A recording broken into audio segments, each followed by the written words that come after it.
Hey, Jason, where are you going? Oh, I have to go back to the warehouse to get some spare parts for this task I'm working on. You know what? I usually keep all my spare parts in the van, but this particular one, obviously, I don't have it. It's such a hassle to keep track of everything. Well, why don't you just hang out here with me and I will tell you everything about how you can optimize your product management in field service. Oh, that would be great. Please. So here we are in our database and we will go right away into the field service app. We have already seen that it's possible to add products to tasks, but let's take a closer look. So I will open this task here. And right away, we see at the Smart button that 4 products have already been added. If I click on it, it takes me directly to the product catalog and I can see what has been added. I can obviously remove things. And if I want to add something, I just click on the button. I also have the possibility to choose the amount.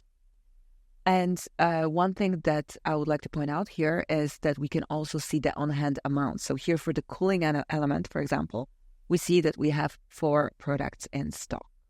But Susanna, that's weird because on my database, I don't see the stock level of those products. Interesting. Well, let's make sure that a couple of things have been correctly configured. So I will go back into our database here, and we will see right away that one of the requirements to see the stock is having the inventory app installed.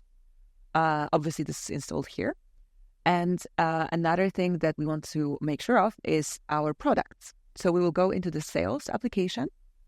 I will go straight into the products and products again. Here I see my products that I have created in my DB.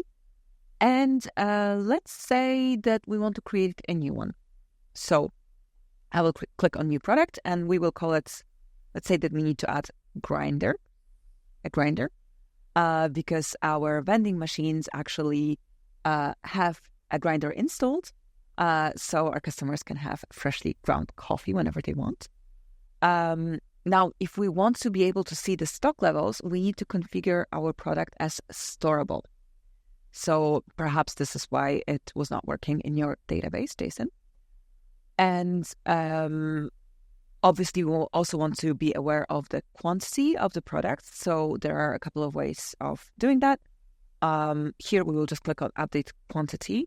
And let's say that we have 8 of those in stock. We'll apply. And now if we go back to our field service database, we'll take, let's say, the same task we were working on before. We will go to product. And here we see that the grinder showed up. And you can see the amount on hand, which is 8 units. That's pretty cool. But it doesn't really help me in my specific case. Because you see, I've got a lot of spare parts in my van, and I'd like to keep track of them, so that I know when to go back to the main warehouse to restock. Is that something that we can do? That's actually a great use case, Jason. So thank you for bringing this up. And yes, absolutely. It's something that we can configure for you in the database. Let's do it right away. We will go into the inventory module real quick, into configuration, and we will take a look at our warehouses. So here immediately we see that we only have 1 warehouse in our company at the moment. And this is the main warehouse where you go to get all of your spare parts. This doesn't help us because essentially what we want to do is we want to have your van created as a warehouse. So we will do that. We just need a name for it. Ooh, can we call it the J-Mobile? Sure. Let's do that. J-Mobile. And we will also just need a short name for it. So I'll call it V for van 1. Who knows, maybe you'll get another one day. Let's save it. And we're done with this part. Now what we need to do is actually link this warehouse to your profile in Odoo. So whenever you go on location, you immediately see the stock of this warehouse. So we are in the settings. I will go to Manage Users. This, by the way, is something that you can do yourself on your end as well. But I'll just configure it since I'm already here. We'll go to Preferences. And here you see a tab called Inventory, which only shows up, by the way, once you have more than 1 warehouse created. By default, we have the My Company warehouse. And here we have the J-Mobile that we have created.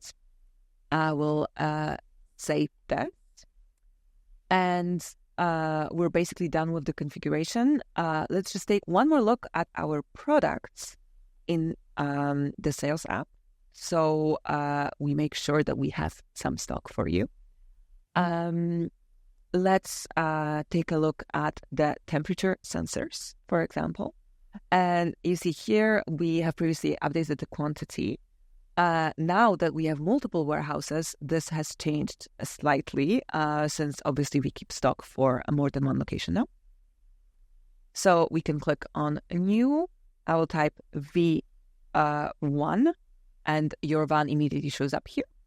And here I can say that in your van, you have, for example, picked up 6 of those temperature sensors. I will update the quantity and we are done now. So now whenever you sign in with your account to handle a field service task, you will click on the product catalog and then you will immediately be able to see exactly what you have in your van at this precise moment.